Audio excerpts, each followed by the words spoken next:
This episode is republished with permission of the People's History of Australia, a podcast covering Australian labour and social movements. If you go to the show notes for this episode, you will find a link through to the People's History of Australia and more information about the podcast they produce. Thanks again to our friends at the People's History of Australia, and we hope you enjoy this podcast. People's History of Australia is recorded on stolen Aboriginal land. Sovereignty was never ceded, always was, always will be Aboriginal land.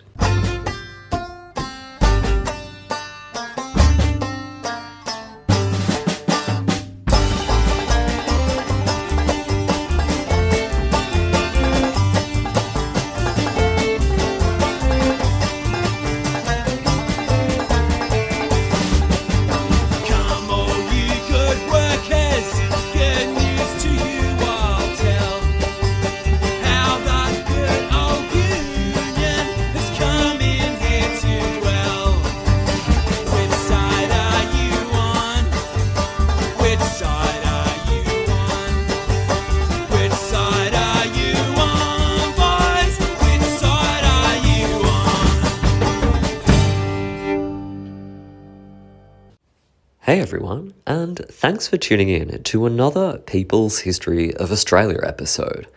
I'm your host and comrade Christian. The right to protest in Australia today is under pretty significant attack.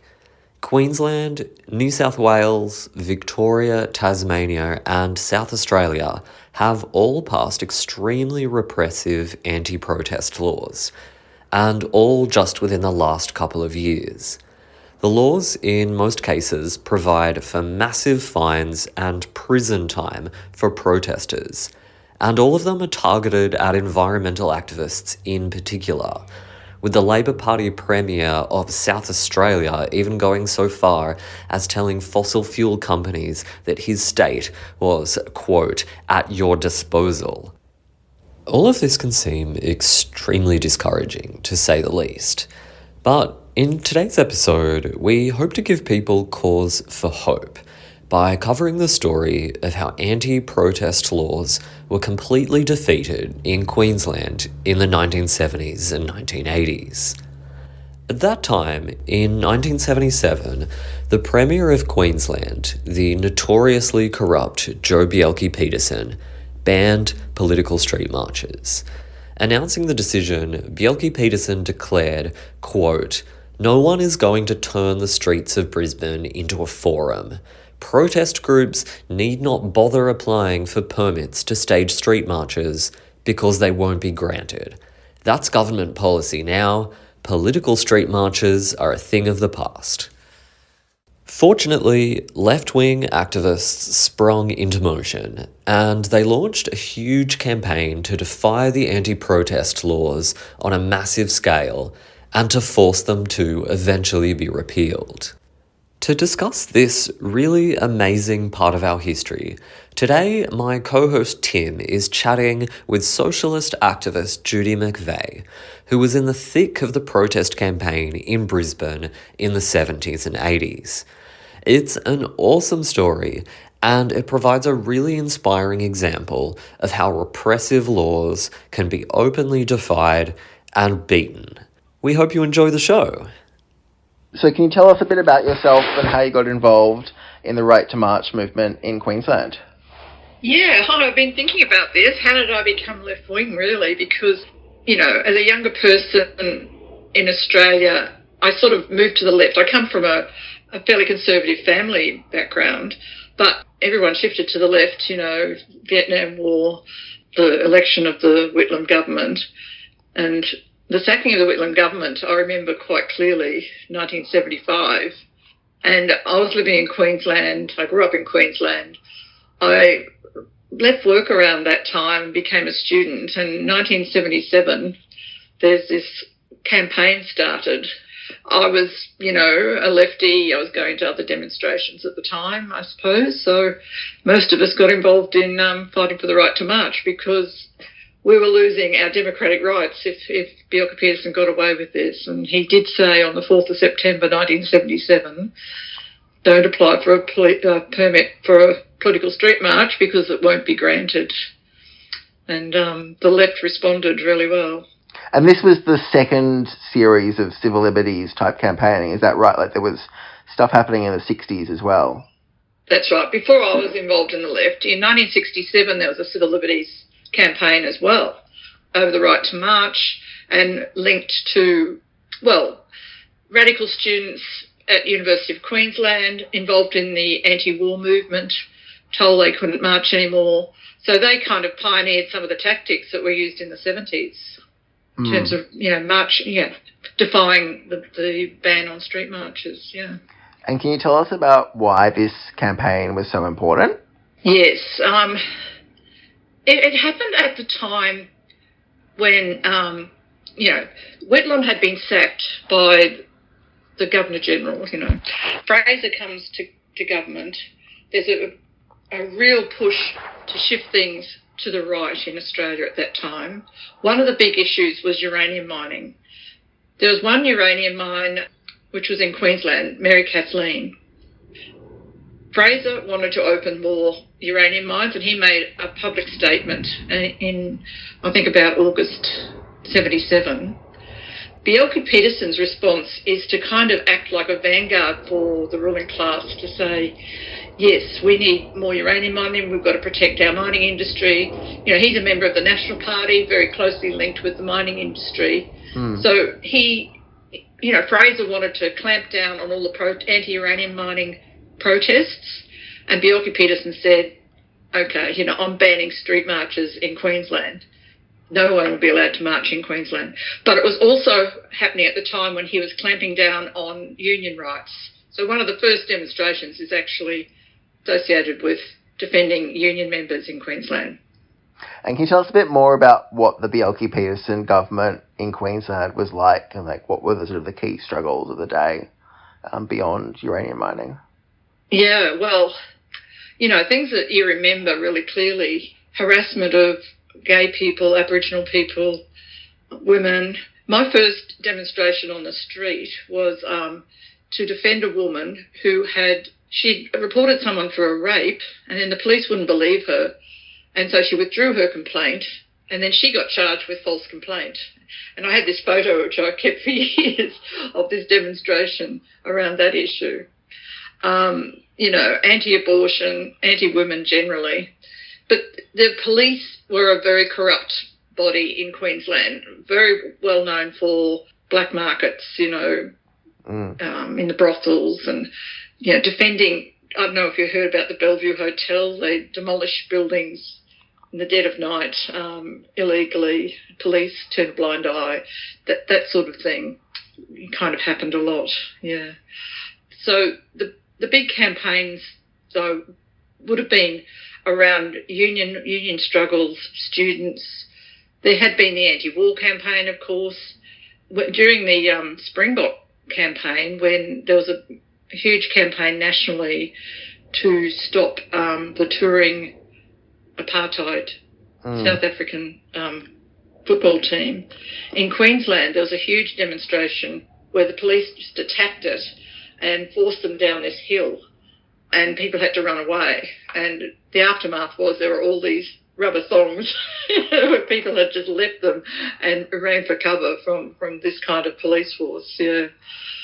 So Bjelke-Petersen is well known for that kind of level of police corruption, but that infiltrated the whole government. There was an inquiry, the Fitzgerald inquiry, which was well known in sort of trying to clean up that kind of corruption in the government, the whole government, yeah. But Petersen actually wasn't all that popular when you think about the kind of gerrymander that existed in Queensland as well. So that the Labor Party would have to get 60% of the vote in the city in order to win government, and they just never won government, not until the late 80s.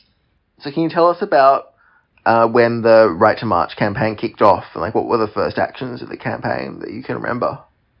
Yeah, well, once the announcement was made, there was a meeting at University of Queensland, and an immediate decision to try to march. I suppose that the people, I didn't know the people at that stage, but people like Dan O'Neill, who'd been involved in 1967, had ideas about what to do. And, there's a whole bunch of people who had some experience of organising in the anti-Vietnam War campaign, that sort of thing. So there was an immediate attempt to march from Queensland University.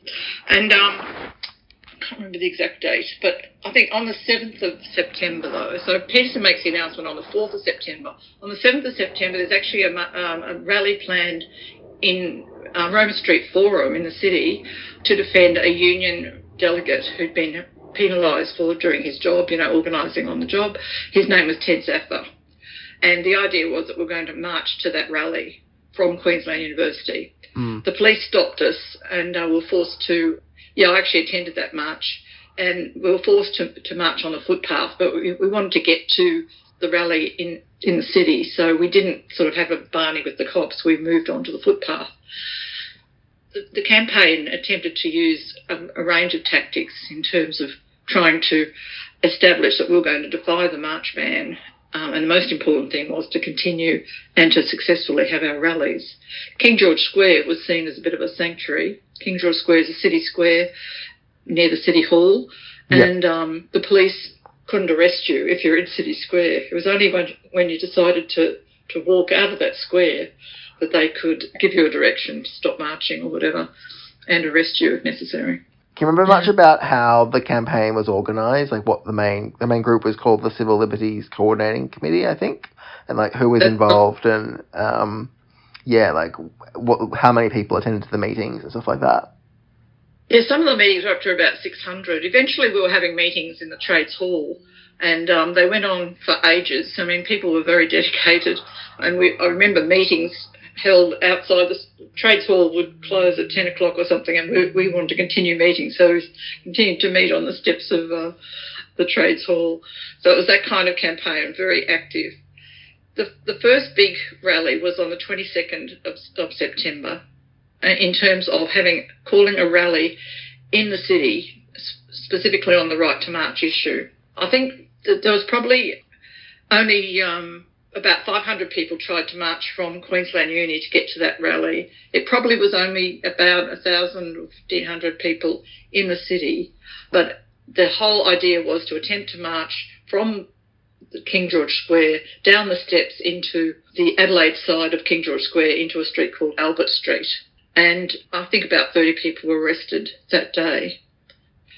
But meanwhile, the Civil Liberties Coordinating Committee was composed of a whole range of representatives of various individual issue campaigns. One of the key issues was the uranium mining issue, of course. But, there was a whole range of issues, like I said before, about whether it's women's liberation people or unionists or whatever. So I think the Campaign Against Nuclear Power had applied for a permit for the 22nd of October. And this was a national day of action that was going to take place. So that was going to be the next big focus. The Trades Hall were going to support this rally. So it was obviously going to be a big rally. And this was the main rally of 1977, I suppose. In the end, that's how you could see it, because about 5,000 people came along to that rally. We did vote to march, and that was one of the things the Civil Liberties group ended up doing, that sometimes you couldn't actually decide that you were going to march before the day. So the rally would be turned over to a debate about whether or not to march illegally from the square, and we'd vote on that. That was quite amazing when you see 5,000 people having to decide that. Anyway, the Trades Hall were supporting that rally, so it turned out to be about 5,000 people, and that was like 418 arrests. Now, according to Ian Kerr, who's sort of kept historical material on the campaign, he says that's the biggest number of arrests in Australian history. He says that the Civil Liberties Campaign Committee led a campaign that was the longest running, civil defiance sort of campaign of its kind. But that rally, 418 arrests, was quite amazing. You had 700 police lining up, 10, 20 deep in some places to stop people walking on the streets. Now, you can say so much for Bjelke-Petersen saying the day of the political street march is over. These are some of the biggest political street marches that we saw. They didn't get very far, but they certainly made their mark publicly, and everybody heard about this march. In other states, it was pointed out on that same day, it was a national day for anti-uranium. Sydney had 20,000 people marching with only 20 police, and Melbourne had 10,000 marching. There was also people protesting in London. And eventually, the Civil Liberties Campaign group would have demonstrations happening throughout Queensland, solidarity demonstrations in Sydney and Melbourne and other cities, and it became quite a cause célèbre, really. Do you remember much about what it was like to be arrested? I'm not sure if you were arrested during the campaign and what that experience was. Yeah, I was arrested 3 times during the campaign, and then once later on in 82 we had rallies to highlight Aboriginal rights for the Commonwealth Games. So we were still doing things up at 82. But that was my first arrest, was the 22nd of October. Because there's 418 of us arrested, we're swamping the watch house. Where were they going to put us? They put us in all sorts of places. They had to look after us overnight, and then they had to work out bail. Salvation Army provided us with sandwiches, actually. I mean, everyone heard about this, what was happening. Some people thought a good tactic was to actually swamp the courts. And so we'd all definitely plead not guilty and turn up to the magistrates' courts, and they must have found it very difficult to organise, because over the whole campaign there were about 2,000 arrests, or 3,000 arrests, 2,000 different people, but 3,000 total arrests, because some people were arrested multiple times. Yeah, so in some ways it was a solidarity experience. I mean, I don't like the idea of going to jail. I don't want to be treated in that sort of way, obviously. But the fact that we were prepared to take a stand, and so many of us built this sense of solidarity, it wasn't a bad experience if you're only in there for a short while. I mean, the police wanted to clear you out pretty quickly anyway. And, we were able to do fundraising and get our bail. The charges I had against me were stupid things like bad language or something. They weren't often even related to the march issue. So, I mean, some people were actually harassed. I know where I was living, Special Branch would come past and just look into our house on a Sunday. But other people had their houses searched.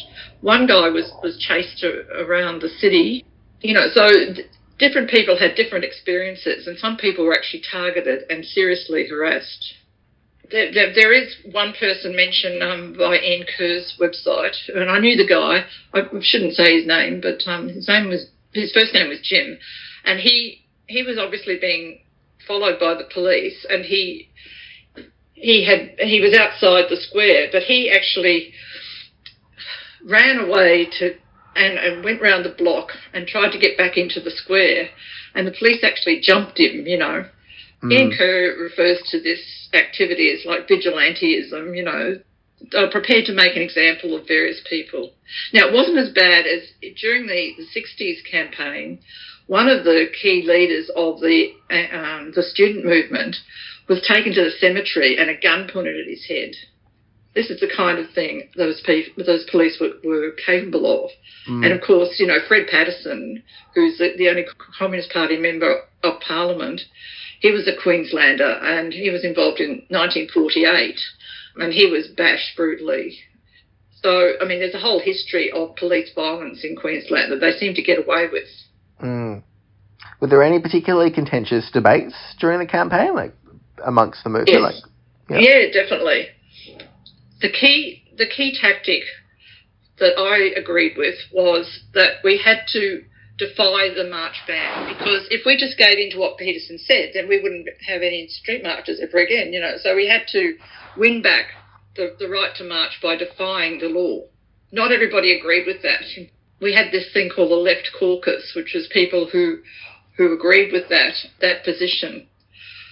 Other members of the left, Socialist Workers' Party, Communist Party, they were opposed to marching illegally because they thought it would weaken our ability to mobilise people.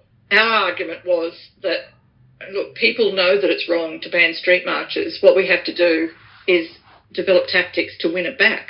We have to mobilise these people and build confidence that we can actually do that. The other argument that people like myself made, and I was a member of I joined the International Socialists during this, so I became a revolutionary socialist at that time. I'm still a member of the Solidarity Group.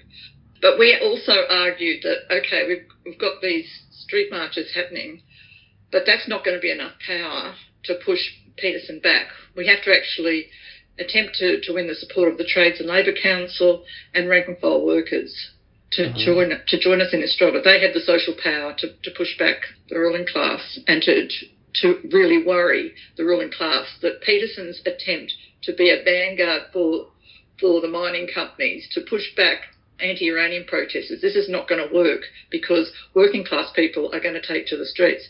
Now, what we argued was that we have to have a dual approach. We have to argue for the union leaders to get involved, and that was successful. On the 3rd of December, Trades Hall Council supported a rally and got involved, and we had to keep them involved. So we had to put pressure on the trade union leaders from below, from their rank and file.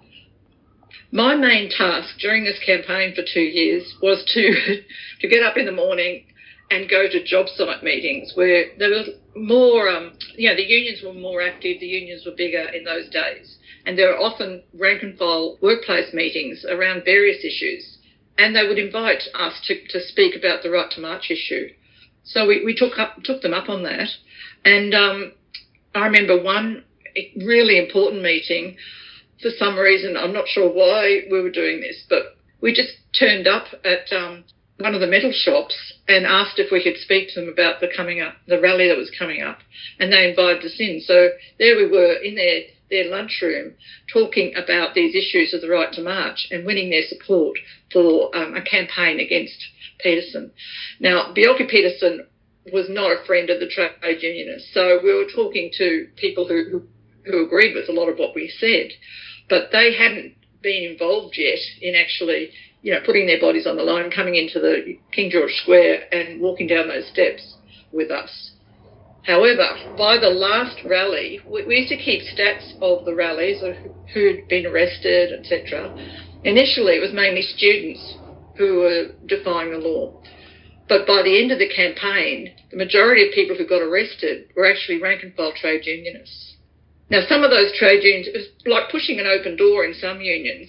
The waterside workers marched up Adelaide Street the day of that 22nd of October rally. About 400 of them march up the street. The police let them do it, because this is the waterside workers who've got the power to stop uranium being shipped out of Brisbane ports, so that they couldn't do that. And Ian Rintoul told me a story about how the bosses used to turn up and make sure that they got any waterside workers out of the watch house before anything happened, because the waterside workers had taken a position that if any of their members were arrested and fined, they would stop work. So this is fantastic. Yeah. This was the best illustration of the power of working class action to actually support the march ban. Now, as I said earlier, Ted Zaffer, he's a transport worker.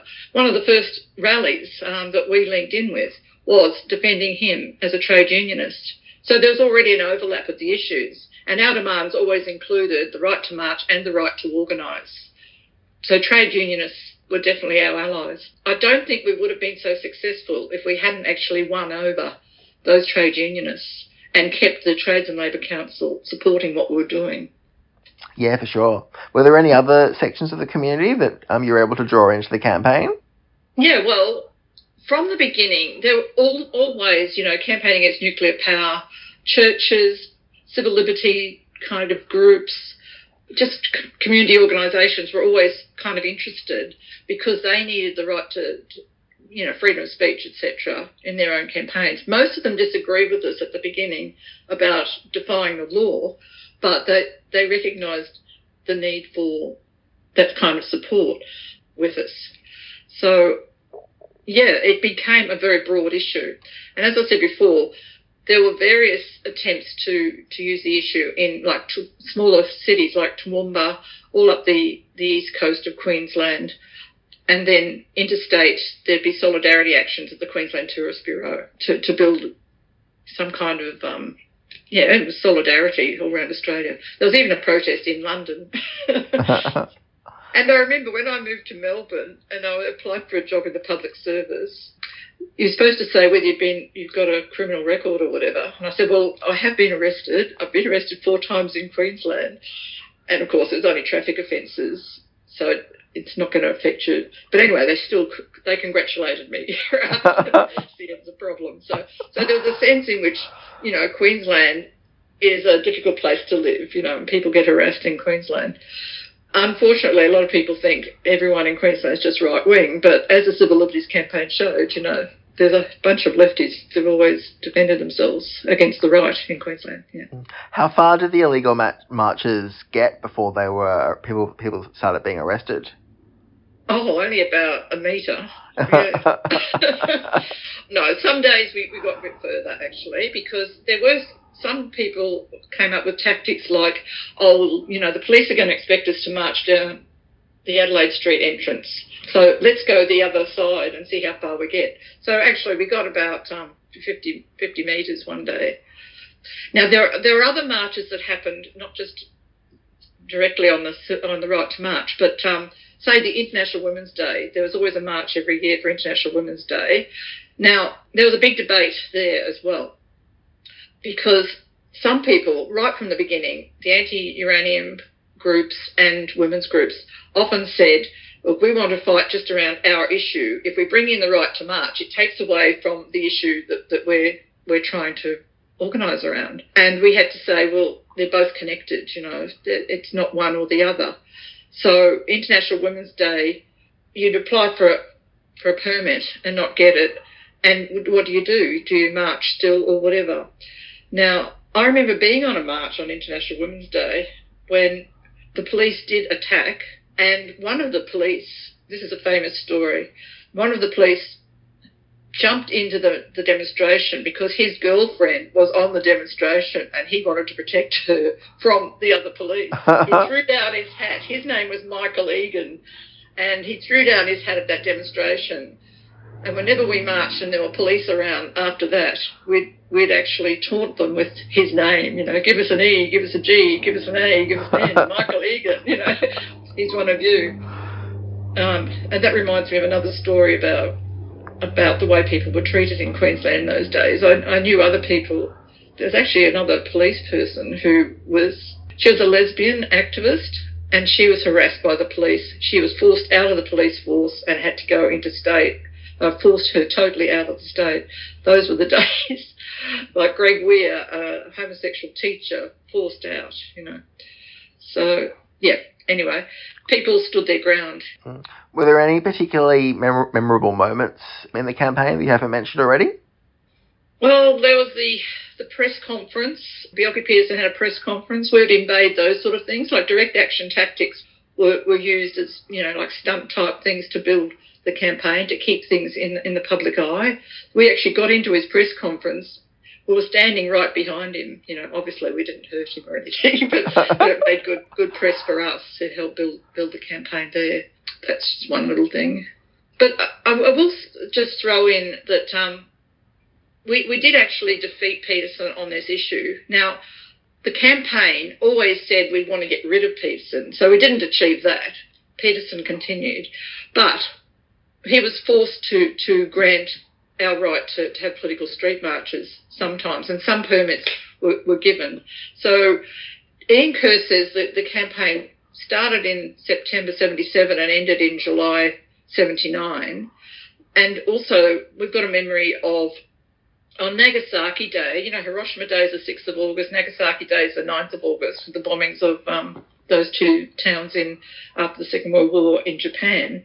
On Nagasaki Day, we were told we had the right to march. So that showed that we had actually pushed him back, and that sometimes there were for the next, until the Labor Party got elected in the late 80s, it was sort of cat and mouse. So Peterson tried to tighten up on abortion legislation in 1980, and there was a campaign then. Now, because we'd had the experience of the Civil Liberties campaign, we argued that we had to have marches, whether or not we got permits during that campaign. And, of course, we weren't given permits for that campaign. On the last night, though, the last rally, we argued, look, the legislation was going through Parliament, so we had to get down to Parliament House, and some of us argued, like, the place to be is Parliament House, we've got to get there, whether or not it's legal or not, we should have the right to march. And we just marched, and the police let us march to Parliament House a few blocks down the road, and that was the night that the abortion legislation had been defeated. So it was much easier because of the Civil Liberties campaign, it was much easier to organise protests, rallies, and even union action after our campaign. So that was important. And when the Labor Party got elected, they brought in the rule that you just have to notify the police if you want to have a street march in Brisbane. So today, that's what they do, you know. So the days of the banning political street marches are over in Queensland for the moment, anyway. What were the strengths and weaknesses of the campaign? Well, I think the most important thing for me is the extent to which we were able to connect with the trade union movement. That paid off again with the abortion campaign. The reason we won the abortion campaign and stopped the tightening up of anti-abortion legislation in Queensland was because we had the Trades and Labour Council on side connected to a mass campaign. You know, you need both. And our determination to defy the march ban if necessary. Those three factors were the important things about the street march ban. We had to build a broad campaign and get as many people as possible on side, but we have to show that we were prepared to defy the ban. Like people say in South Africa, a bad law has to be broken, you know. But there has to be a connection to social power, which can only, in a capitalist society, that's the trade union movement. And unless you're prepared to win over rank and file workers, then you're not going to have the kind of social power you need to win a campaign. Obviously, it depends how determined your enemy is. You know, if Bjelke Peterson didn't really care that much, you know, he might have given in earlier, but he was determined to try and win that march ban. It took us 2 years of this, and it was a busy time. You know, we had the 7th demonstration was 5 months after the first one, you know. So people were busy. We worked hard at it, and we needed class power to win. What were the lessons of the campaign for today? Well, when I look at what's happening in New South Wales, like you're living in Sydney, so you probably know, like the protest on the Sydney Harbour Bridge where that woman was threatened with jail. If they keep doing that sort of thing in Sydney, then people are going to have to build a mass campaign. It'll be the way to push back the government. They'll have to build that kind of campaigning that is prepared to say, you know, we're going to defy these laws. But how you do that, obviously, depends on, you know, the circumstances that you face. Yeah, but we have to. It'll be solidarity action, trade union action, and defiant mass action. Yeah. Great. Thanks so much. Thank you.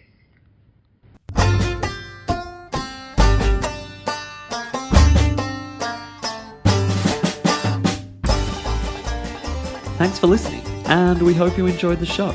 You can find us online at www.peopleshistory.com.au, and you can download us on any of your favourite podcast apps. We're also on Facebook, Twitter, and Instagram at People's History of Australia. Catch you next time.